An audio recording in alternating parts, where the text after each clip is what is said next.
Hello, kitties. It's time to go over my top 5 favorite Resident Evil monsters. Resident Evil. Resident Evil. Resident Evil. Resident Evil.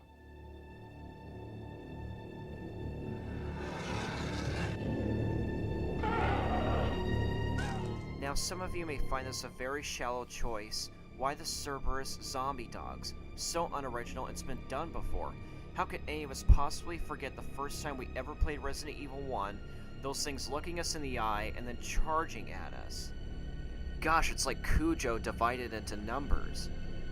Now, why would the Cerberus zombie dogs be number 5 for me?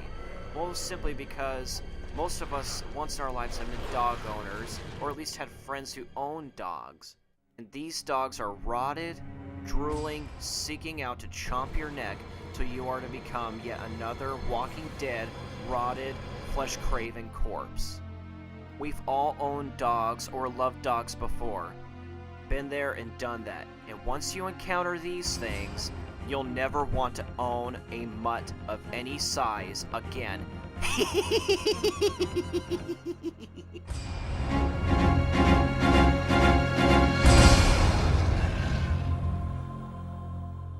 Ah yes, how could any of us possibly forget when we first played Resident Evil 1, you're coming back to explore the rest of the mansion, thinking you are in the clear, every zombie head blown, and in first-person POV, something running after us, just when we think it can't get any worse, what do we get? The Hunter! Ah, blowing away that psycho freak for the first time and hearing that high-pitched screaming was such a scary moment. These things are no joke. No matter how many herbs you have to keep you alive, nothing's going to keep your heart from racing with worry about bumping into these things throughout the process of the game. And once they jump into the air toward you to slash at you, there's a chunk of your health right there, so you better have that grenade launcher ready to go.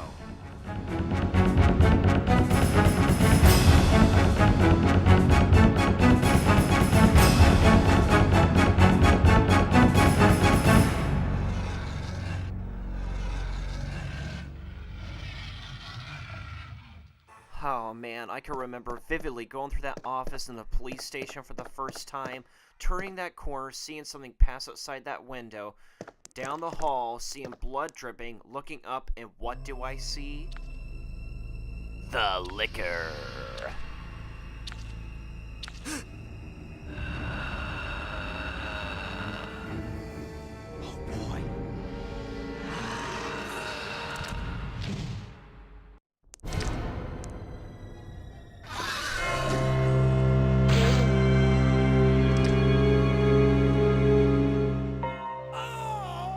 Ooh, that is a gruesome sight.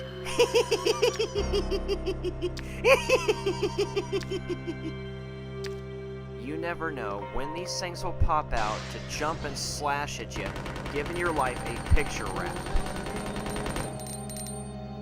You think you had it bad with the Hunters in Resident Evil 1?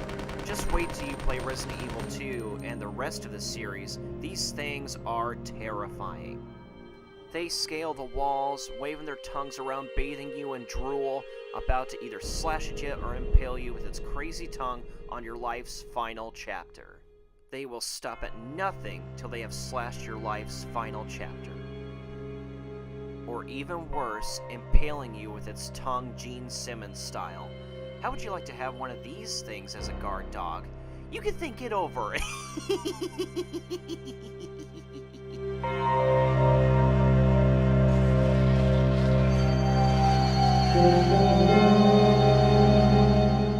Ah, the Tyrant.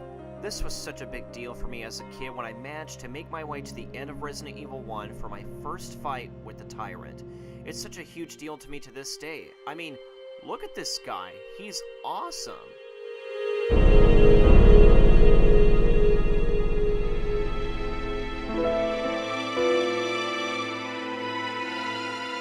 I mean, you gotta feel bad for this thing, whoever it was originally, before he became the Tyrant being turned into some experiment. So I can understand this thing would go rage mode slashing his freaking claw. I mean, look at what you did to him, Wesker. Oh yeah, you kinda had that coming.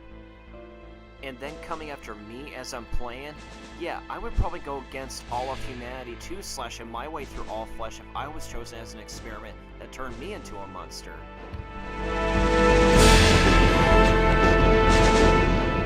Sure, after that fight of just 3 shots, you might think you're in the clear.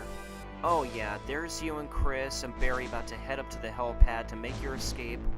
Oh, happy, happy moment. Oh yes, happy, happy moment. Firing that flare up into the air to signal the chopper, and he's back. And he's really mad this time. Don't go thinking that because of last time with just 3 shots, you're going to have it easy. This sucker's faster, he runs, slashing his claw even more, determined to impale you with his claw, giving you pain as bad as hell's fire.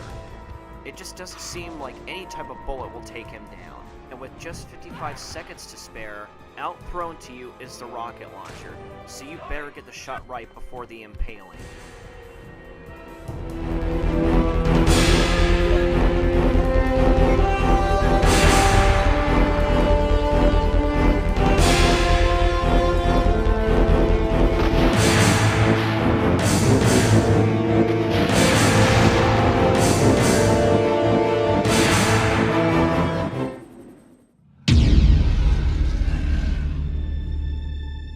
Nemesis, easily my #1 choice.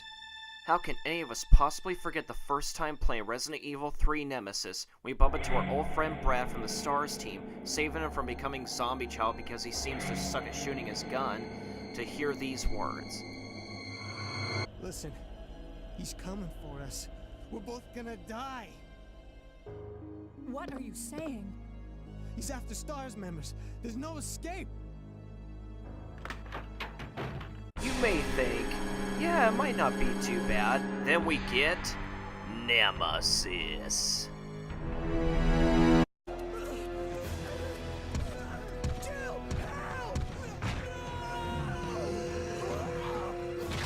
Aw, poor Brad. Another gruesome sight.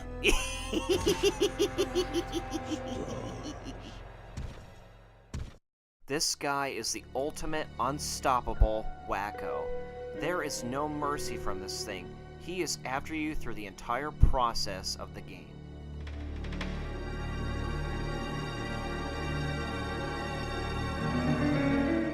So don't go thinking it's going to be cake and that there will just be zombies and dogs, etc.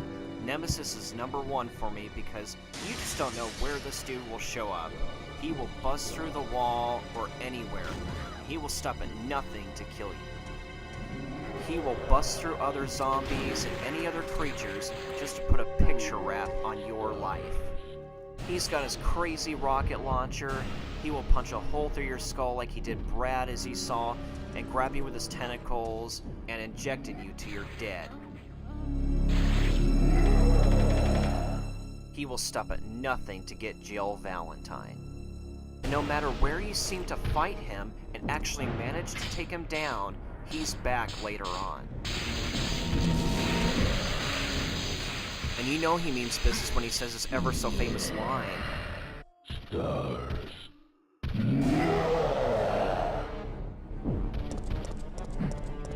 I mean, is there any escaping this guy?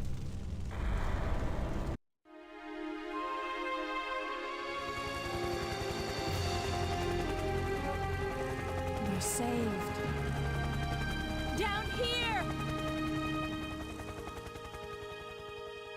It's finally over. Huh?